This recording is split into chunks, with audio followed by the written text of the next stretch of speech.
Welcome, everybody, to the Legal Weekly Wine, where we hit the week's hottest legal topics. This week, we have quite a lot going on, and what we're choosing to focus on is Congress. How is this legal, you ask? It is all legal, all government related. Part of it is actually in the Constitution. Part of it is not in the Constitution. And what we're going to do today is a dive into how Congress actually works, what is happening with the speaker's race, why there's a speaker's race, the ins and outs of it, presidential succession, and we're also going to hit a little bit on Israel because clearly that is also happening. It's not technically our legal happening of the week as in terms of the U.S., but it is a global conflict happening. And we do want to touch on it, on how it might relate or actually does relate to our own congressional issues and judiciary issues. So with that said, stay tuned with us. We're going to do some preliminary matters because it is the weekly wine. We're going to introduce ourselves, but stay tuned and work with us through the weekly wine. I'm Virginia Tarani. I am the owner of The Law Unscripted, which hosts the Legal Weekly Wine, as well as a full-time practicing attorney in Maryland, D.C., and Virginia. And I am joined today by Dr. John Weil. Dr. Weil, I am so glad to have you. Good to be here. You have been an instrumental host on this program, and I'm very excited to have you, especially today with the events. You are a government scholar. You are a Constitution scholar, amending process scholar, founding fathers scholar, and we even hit this last summer on the Israeli judicial review and issues. So I think this is everything has been a segue leading up to this week about the congressional issues, about the speaker's race, about how that may impact other parts of our own government. And thank you for all of your own service, all of these years, for studying, for researching, for your academic scholarship, and for sharing that with us today. Okay, let's go. Yeah, let's go. Let's absolutely do it. So the weekly wine, we've got to have wine. It's happy hour. We definitely need happy hour. Grab your own glass of your favorite wine, your favorite beverage. Follow Dr. Weil's lead with his water or mine with the wine. And I want to say another special shout out. I tell you, our marketing team is fantastic. SMB team is our marketing team. They're especially geared towards lawyers and lawyer marketing, and they're doing really well in the country. They are one of the fastest growing companies in the U.S., and they were kind enough, our marketing team member Peyton was kind enough to send a warming gift for us. Last week we tasted one of the bottles of wine, and this week we're going to do another. She knows me, so we've got another Cabernet. And the Cabernet we are tasting today is Teleria Vineyards Cabernet. This one is from 2020, and it's Sonoma Valley. We're going to give this a try. Thank you, Peyton. Thank you, SMB, for all of your continued support with our programs and with our marketing efforts. We're going to try that. Toast to everything and prayers for everyone in Israel and Gaza. Cheers, everyone.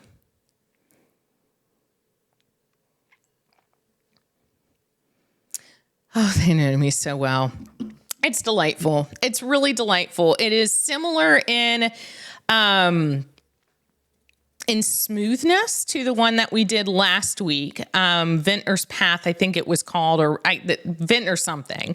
Here, I can't remember, but it's upstairs. And it's very smooth. It's not as full-bodied, but it's a beautiful texture of berry mixtures and maybe some apple in there. It's delightful. Dad, I'm sorry that you're missing out on the wine. And your preference for water. Okay, so let's get started. Thanks for everybody for waiting through the initial part. Where do you think that we should begin so that we have the best overarching understanding of what is happening now this week? So let's start at the beginning. We have three branches of government. They're often described as co-equal branches, but that's not quite true. The first article to be described in the Constitution is Article 1, deals with Congress, then the presidency, then the judiciary. And most people believe that choice was fairly conscious. It was, making laws. It's important to enforce the laws and interpret the laws, but if you don't have laws to begin with, you don't have anything. So as we discuss, Congress is divided into two parts. That's called bicameralism. House of Representatives is closest to the people, both because there are more of them, 435, and because they have shorter terms, 2-year terms as opposed to 4 years for the president, 6 years for senators. And so with the 2-year leash, presumably members of the House are more attuned and more cognizant of what public opinion is than the other branch would be. So if you have the House basically without a leader, essentially there's not much they can get done. And remember, Congress' primary power is what we call the power of the purse, the power to appropriate money, spend money, and the like. Which has been the central issue as to why McCarthy's even trying to be out or was ousted is the government shutdown looming because they can't get a budget done. Right. Kevin McCarthy, who was the Speaker of the House, it actually took him, usually there are few votes in Congress that are completely partisan. And one of them is the vote to decide on on the leadership. So typically, all Democrats vote for whoever the Democratic nominee is. All Republicans vote for the Republican nominee, and independent often they'll align with one or the other. So what happened is when McCarthy ran for Speaker of the House after the last presidential and congressional election, it took 15 different votes because America is divided, but so is the Republican Party. Now, the Republican Party, I believe it's fair to say that the most liberal Republican is still more conservative than the most conservative Democrat in Congress. But still, there are some there's some in Congress who seem quite much more interested in getting their names in the newspapers and being on CNN or Fox News or whatever than they are in governing. And so one of the issues, which has been a perpetual issue, particularly in the last 50 years or so, has been rising governmental debts. And both sides, frankly, you can apportion blame on both sides. Right. Democrats typically like to spend more money than Republicans. Republicans typically like to tax less than Democrats. And neither side really wants to budge on it. And frankly, neither side is terribly consistent. We racked up very high debts when President Trump, a Republican, was president, just as we've continued to do with President Biden, who is a Democrat. And now we also have the Ukraine war and how much we're actually aiding. Right. To multi-billion dollars. And so what happened with McCarthy is because it took 15 votes, he made a lot of side compromises with Republicans. And one of them was if we're discontent, one member can bring a motion to have a vote as to whether we're going to continue. And that was new. That had never been a part of Congress. That's my understanding. It was a rule basically designed to placate the more conservative, populace. I don't know I don't quite know how to describe it in a fair fashion, but those who are generally considered the more radical in the Republican Party said, if we're going to vote for you, we want this guaranteed. And they got it. Gates of Florida introduced it. McCarthy was voted out. And now the problem is who's going to replace him. Now, there are some indications that were he to be reelected, he would take the job. But right now, but what happened initially, at least, is Steve Scalise of Louisiana, Jim Jordan of Ohio, both put their hats in the ring. They had a couple conference meetings behind closed doors. There was a vote by 113 to 99 to select Scalise. Now, why are we looking at those numbers? If we have over 400 in the House of Representatives, why are we only looking at the lower numbers? Well, we're looking right now not at the final vote for Speaker. We're looking at the Republican nomination for Speaker.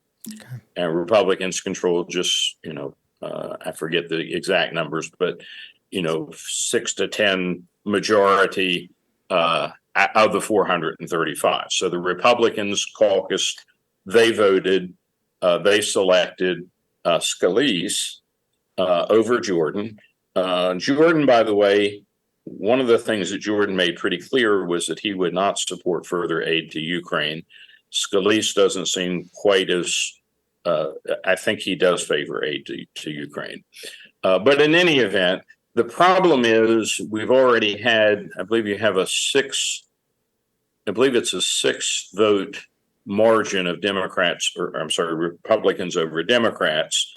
So if as many as 6 or more Republicans continue to vote, as some of them have said they're going to, for Jim Jordan, or if some of them were to say, well, I favor trying to get McCarthy back, it's not clear that you're going to be able to get a Republican majority.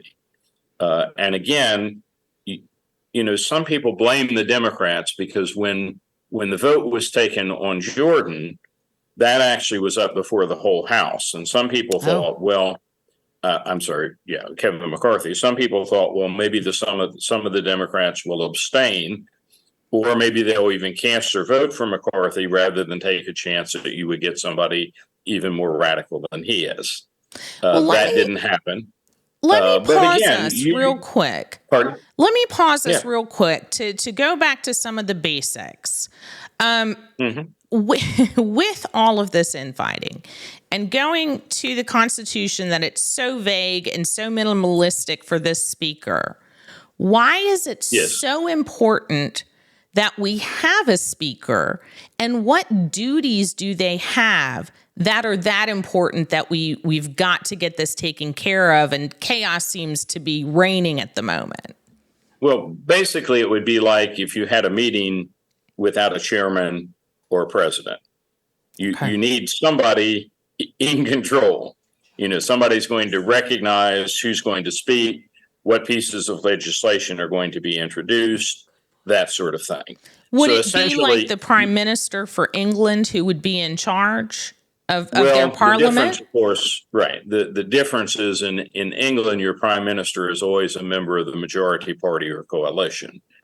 And because we have what's known as divided government right now, we have a Democratic president, a Democratic Senate, but a Republican House of Representatives. And so, but yes, I mean, essentially, you can't do. Now, we do have, and I love the name, Patrick McHenry. And he's from Virginia. So fitting. So, you can't get much better than that, right? Your last name is McHenry, and you say, who can I think of that would be famous? Let's try Patrick. Patrick. Yeah. But apparently he's not, people know he's just sort of a filler there. Nobody's going to want to bargain, take his leadership when they're waiting to find out, it's almost like a period between, new president has been elected, and we're sort of waiting to see what that president is going to do when they come in. Okay. So basically you have a headless House of Representatives right now. And it, in some ways it could hardly come at a worse time. Now, here's where we can maybe make a little bit of parallel. Yeah. And I hope the parallel doesn't pan out to Israel. Yes.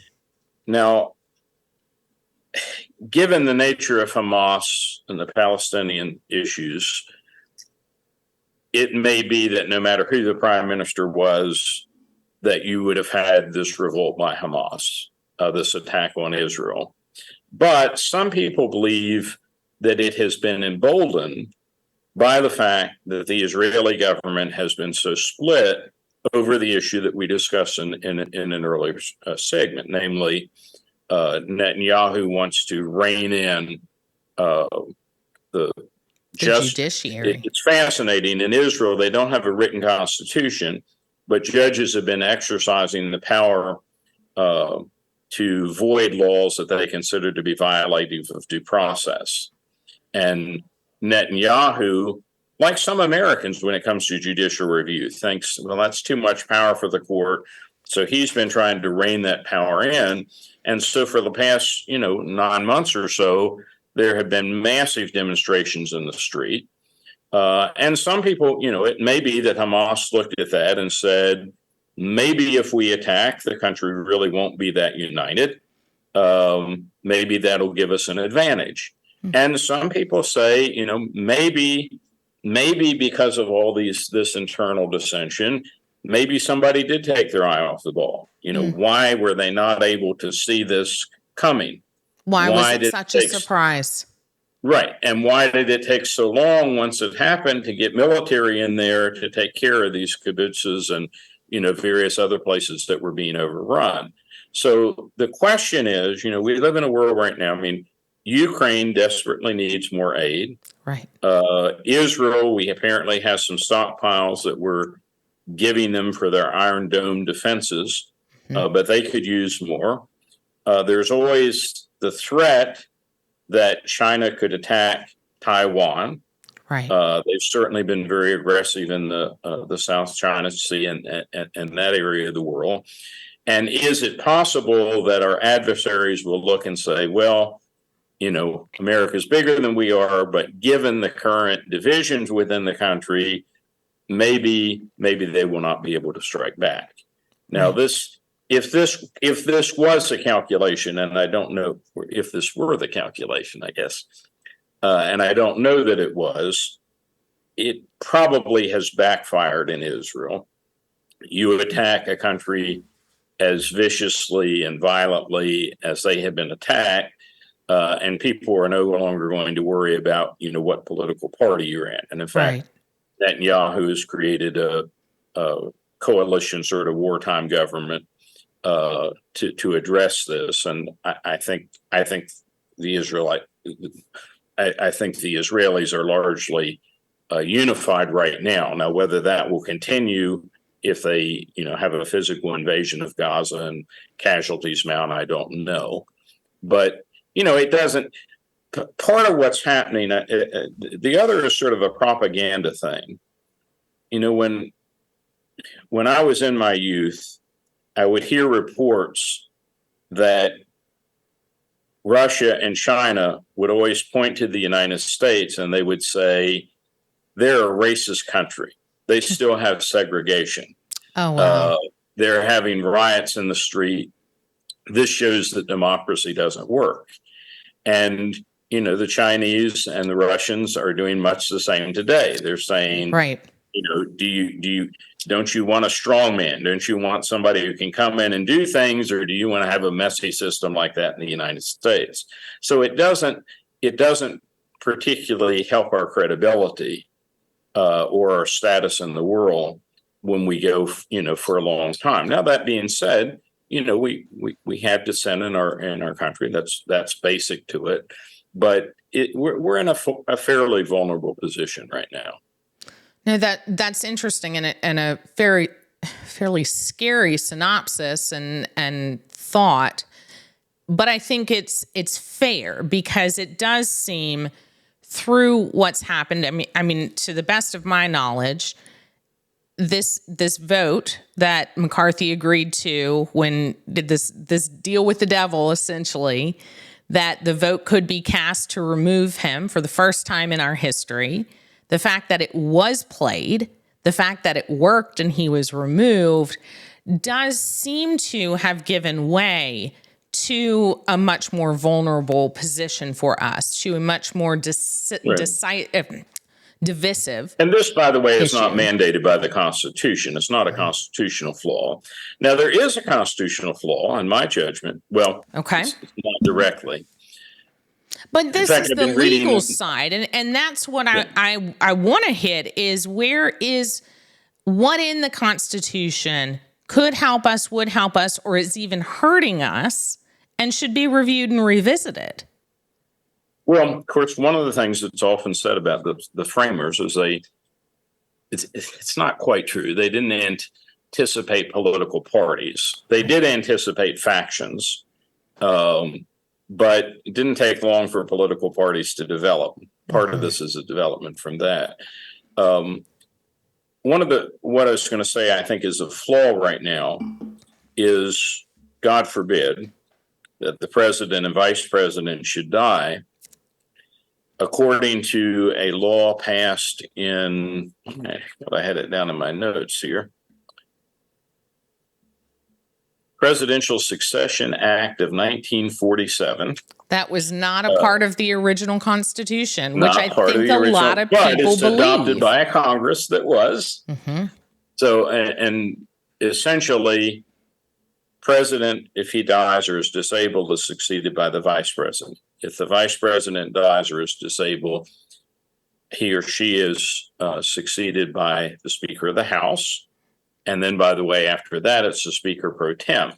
And I bet nobody in the entire audience, maybe somebody does, and I wrote this right, Patty Murray, a representative from or a senator from Washington State, is the current Senate pro tem. I don't think many people know that. No, I mean, you know, how many people knew even Speaker of the House, but to get to Senate pro tem. What even is it? Here's what I think the flaw is. Mm-hmm. I think that you should assure, I think what the rule probably should be is that it should be the leading member of the House of Representatives of the president's party. Because right now, if both were to pass, you would end up with somebody from a different party, which, clearly could give somebody an incentive, very bad incentive. Sure. The reason, and then, by the way, it goes to the cabinet officers in order of their creation. And some of your viewers will know that typically, and I believe there's been a novel about this, typically when the State of the Union address is given, the Speaker sits behind the president. The Senate pro tem would typically be in the audience. And so there's always at least one cabinet officer who is designated not to be there in case that body were destroyed during the State of the Union address. Yeah. But I think it would be better. Now, the reason it's the Speaker is if you just go with cabinet officers are not elected. Now, sometimes you'll have a cabinet officer who had been a former governor or senator, but there's no requirement. And they're not elected to the positions of the cabinet. No, that's right. They're appointed and may never have held elective office in their lives. Mm-hmm. And so I think it used to be that you would go with members of the cabinet first and then the Speaker and the Senate pro tem.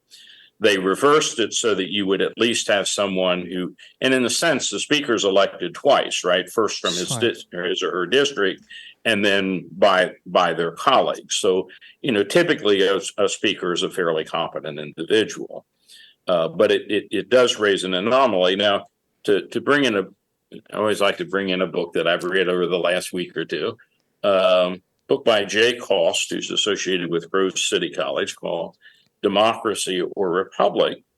And he's made a suggestion that a number of other people, including George Will and some other prominent people, have made, that it's probably time to increase the number of members of the House of Representatives. I believe it was about 1911 that Congress decided, for the longest time, initially the Constitution specified there would be no more than one representative for each 40,000 people. And on the last day of the Constitutional Convention, some people said that's not enough. Nobody can represent, 40,000 people is too much for one person to represent. So they dropped it down to 30,000. Okay. So then the House sometimes very quickly grew until it became 435, and they said, let's put a cap on it. But that means today that the average representative is representing 700 and some thousand people. And that's where we get into the larger states like California, New York. Right.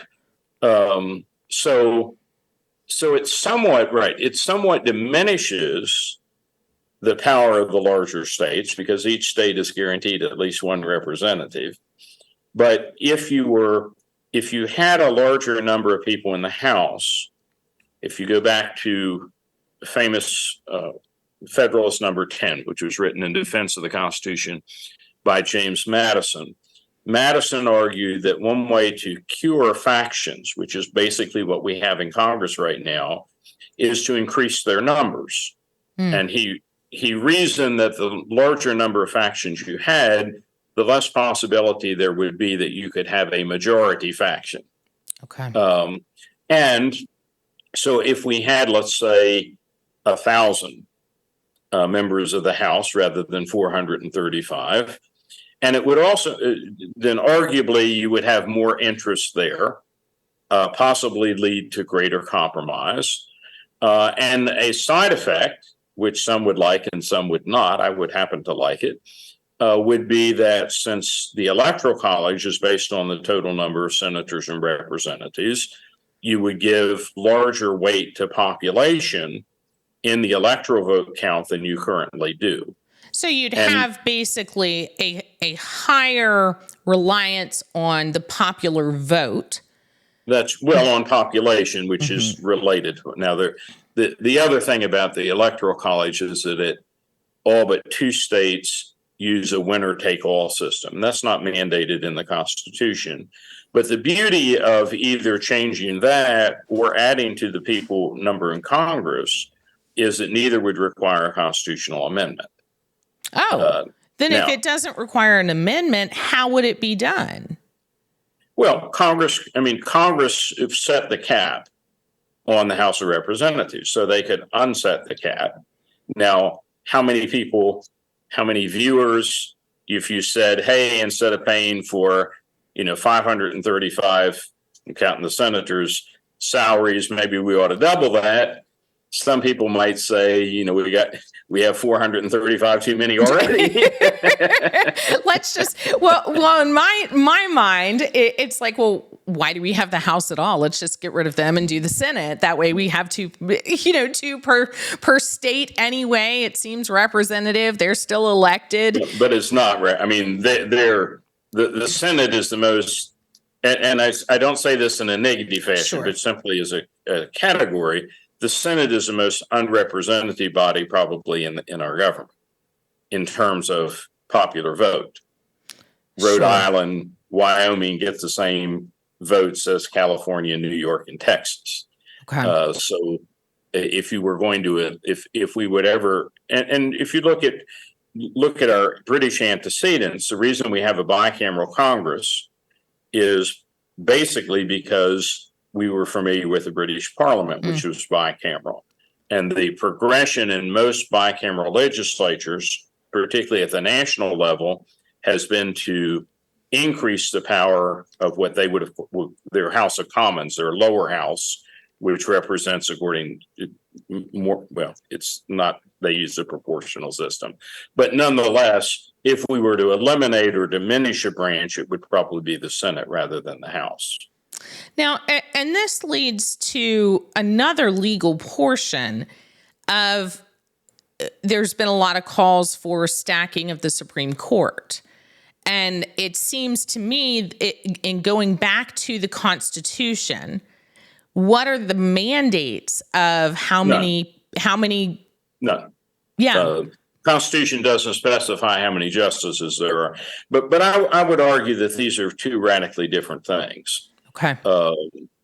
The Supreme Court, of course, is appointed. So if one side if Democrats add 5 seats you can be pretty sure when Republicans come along, they're going to add 5 more.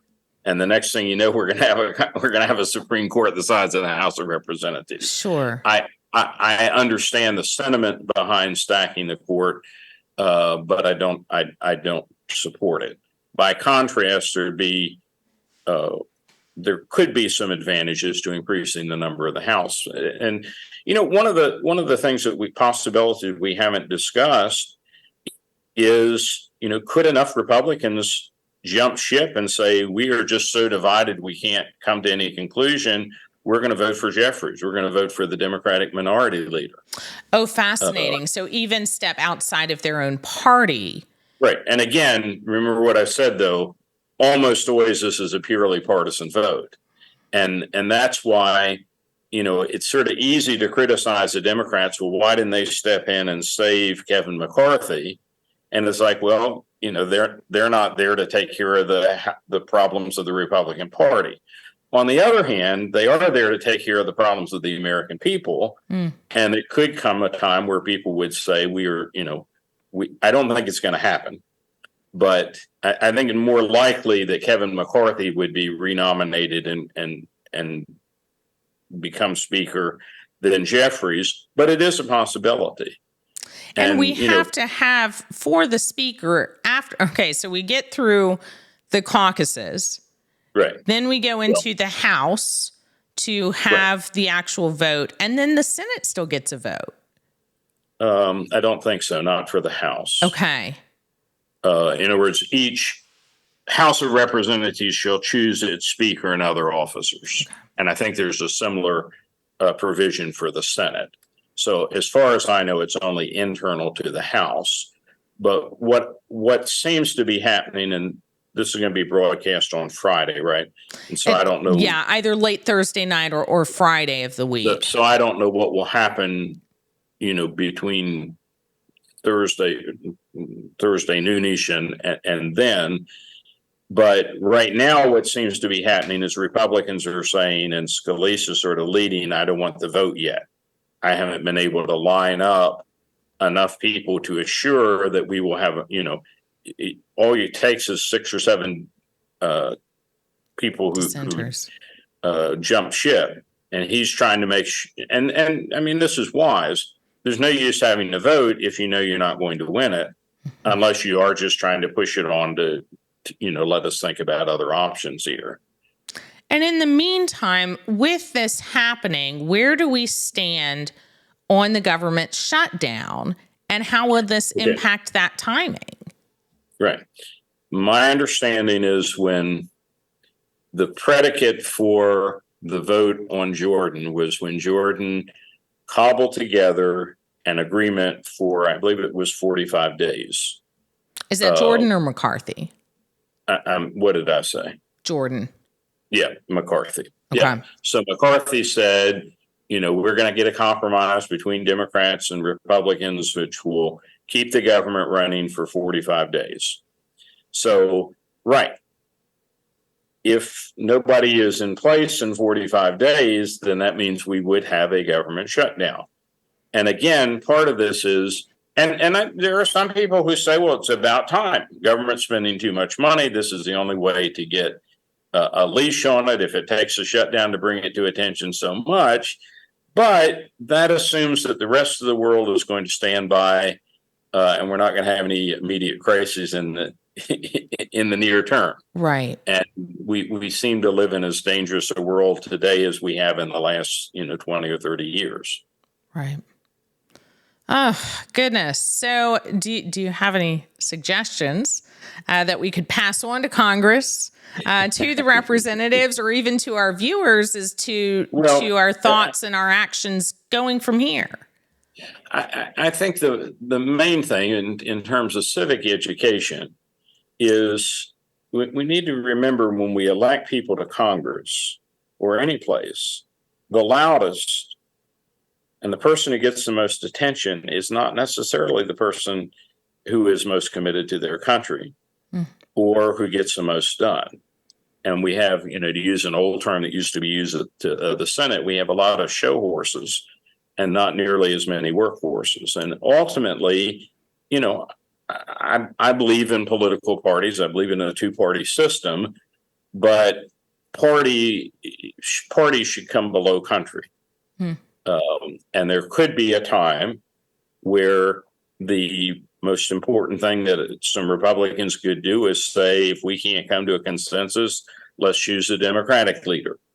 Or, there's certainly a time when Republicans ought to say, I can't get 90% of what I want, so I'm going to quit, or I'm not going to vote for anybody. Or they could say, 55% is better than nothing.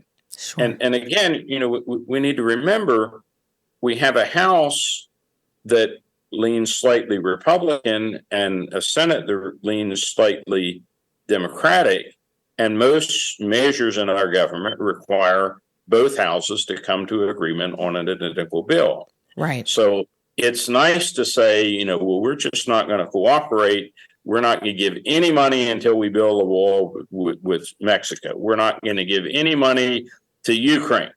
We're not going to do, we'll vote for Israel, but we won't vote for Ukraine. We'll vote for Mexico, but we won't vote for Israel. Well, everybody cannot have what they want. By its very nature, Congress is a collective body and compromise is necessary. Right. Now, whether I were elected to Congress and could keep that kind of attitude, I don't know. I think it would drive me crazy. But, I do think the people that are grabbing the headlines for the most part are often the bomb throwers. They're the nihilists. They're those who they don't, as long as they get their spot on Fox News or wherever else, they could care less seemingly about where the rest of the country is headed. Sure. And that attitude, is not going to get us very far. Wow. Well, thank you for the reminder, the intentions, and I do think it's a fairly scary contemplation and warning to us as to needing to get together, needing to figure out how to go forward with a leader of some kind that is somewhat consensually based so that we can figure out our priorities. And I'm chomping at the bit to get in just a little segment on one other thing. Can we do that? Yes, maybe absolutely. We do have some extra time. We haven't hit our hour. Not that we have to, but we do have some more time. Well, in the week's news, the civil trial against Trump is continuing. It is. And this has to deal with whether he has overvalued his assets in order to gain treatment, which is unfair. And the judgment has already been made in the case that he has, in fact, done so. Correct. That the arguments being made now have to do with, what is the extent of it? Can it result, can we do anything? Do we take away his license? Do we give him a $250 million fine? Whatever. So that is going on. And one of the fascinating things is, speaking to people who grab headlines, the trial has continued, but it's gotten a lot less publicity because Donald Trump has not appeared at during the trial. Well, he did at the very beginning, and then that's what I'm saying. Since he left, in other words, the first week he appeared. This week he has not. The trial is continuing, but it hasn't been in the headlines because he hasn't been there. Right. But so that trial is continuing. But I think the most fascinating development that has happened in the last week is that Trump's attorneys have filed a 42-page, if I remember, 42-page brief. Right. In the case involving Jack Smith's case involving election interference. And they're relying on a case that's known as, I always reverse Nixon versus Fitzgerald from 1982. And this case had to do with presidential immunity. Right. In the case, President Nixon there was a member of the Air Force support sort of staff who had testified against procurement policies, embarrassed the administration. Nixon reorganized the department and just happened to fire him as a result of that. And he sued saying that, this was malicious. It wasn't fair to him. And essentially the courts sort of acknowledge, it looks sort of like dirty pool, but the president has the right to hire and fire. The Constitution gives him that power. Anytime he is acting within and there's a specific term which is probably going to elude me right now.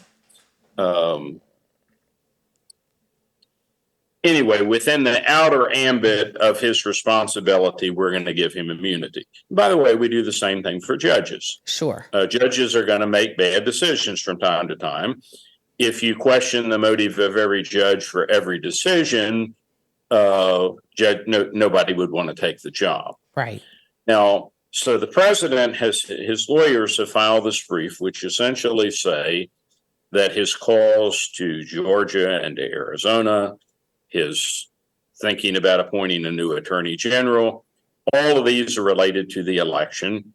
If the president has any interest in anything, if his duties encompass anything, surely it has to do with the electoral process in the United States. Now, the problem, of course, is your power to facilitate the election may be quite different from your responsibility to, or your ability to try to thwart an election, right? Which is what the charge is here. But I found the brief to be it's a respectful brief, which you can't always say of Trump. One of the problems in the civil case is, as we discussed, I believe 2 weeks ago, his attorneys have been fined for reintroducing arguments that the judge has already shot down. Right. He finally got sick of it and said, this is enough. But the brief is very respectful. It relies very heavily on this one case. And one of the problems with it is that case is a civil case. It's not a criminal case.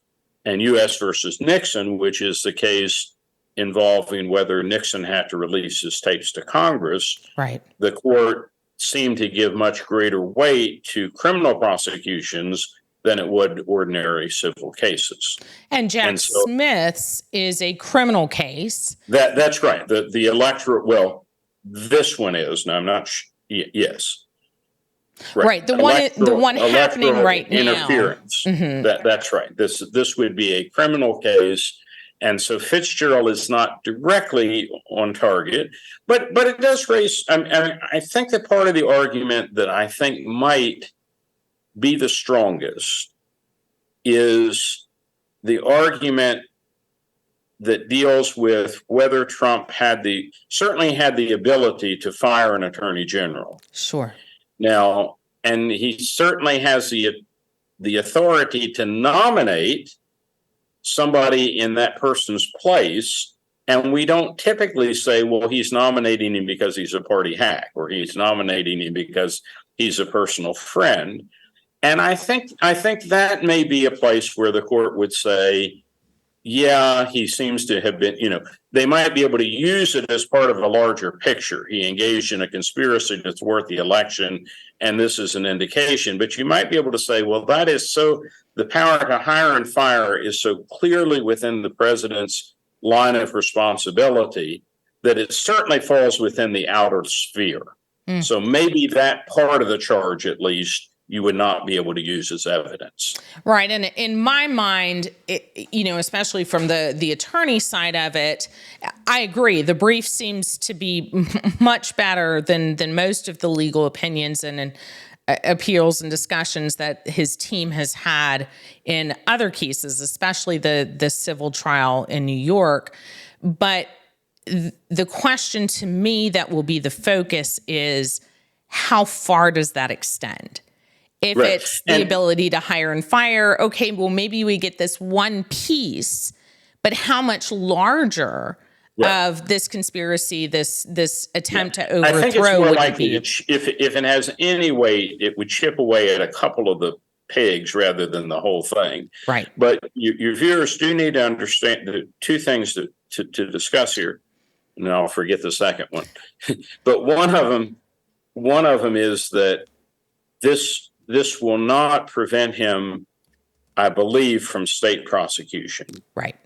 because and you can't also be pardoned for state. But it also would not affect anything that he had done after he left office. So it probably will not touch the case that Jack Smith has brought in Florida about the maintaining top secret, if he did, The maintaining government and trying to records. cover up, right, top secret documents. So it doesn't mean the president would go free, but it might weaken part of the case that deals with electoral interference. And there's a similar First Amendment issue here, which is what the president said.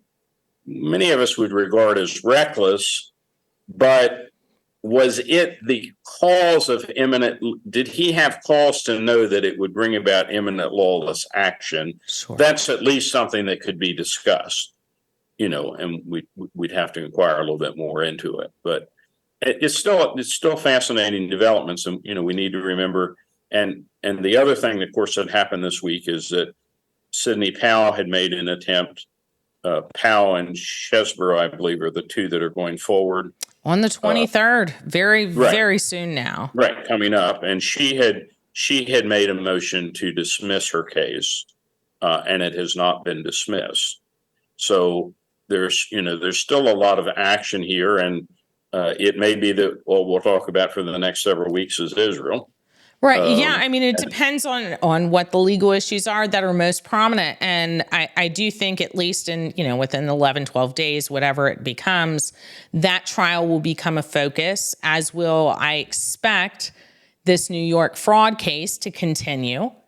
I think it's worth mentioning that we have a defendant who's already turned in the Georgia case. We do in the Georgia case. And it appears as though the prosecutor is fairly, and we talked earlier about how are you going to have a case with 19 defendants? Right. I believe it's 19 or 21, whatever it is. Well, 2 of them we know we're going to be done early, and one's pled guilty. Right, and to some extent, I think you have now. It's not a criminal case, but you have something similar in this fraud case right now. Yes, it appears that at least a couple people have given testimony that seems adverse to President Trump, former President Trump. And, that would certainly make it easier for the prosecution if you had 5 or 6 people who made a plea bargain. Now, as you know, from working with juries, a defendant can bring up the fact that person testifying against them has been given a sweetie deal. Yes. So it doesn't necessarily mean that you would have a conviction, but certainly be a lot easier if you had several, and we have at least one now who said, yes, I engaged in fraud. I knew what I was doing and I shouldn't have done it. It's going to be interesting. There's so many legal topics, so many legal issues going on within our own country, across the world that's affecting us and them. And let's stay tuned. Everybody, if you want to make sure that you stay tuned and actually get shown our next video, hit like, hit subscribe on our channel so that it does come up for you so you can see what's happening next in the world and our take on it. That also gets our viewership to others who might be interested. So like, subscribe, comment, anything that you would like to actually hear our take on. Yes, please be nice. It's always better. We know this, it's a legal show, but politics becomes a part of how we, what we talk about. And we do get comments of, yay for Trump, boo for Trump. What we're trying to focus on is not a political party controversy, but how to interpret it legally, how to understand what's happening. Those takes are what we're doing. So if you have comments on that, we'd love to hear them, and hope that you're getting something out of it. And we look forward to seeing you again next week. This is the week of Friday the 13th. Of October. So we're getting closer to Halloween. We're going to take a, continued close look as to what's happening in the House, in Israel, on the Trump cases and trials, and we will keep you updated.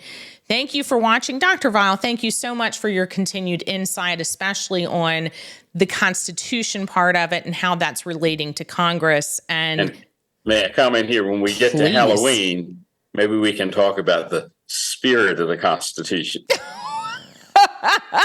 Maybe we very well can. So comment, let us know if that's what you would like to see. But there is always that spirit lurking in the background. Thanks, everybody. I'm Virginia Tarani with Tarani Law, LLC. Dr. Vile is joining us from Middle Tennessee State University, and we will catch you next time on the Legal Weekly Wine.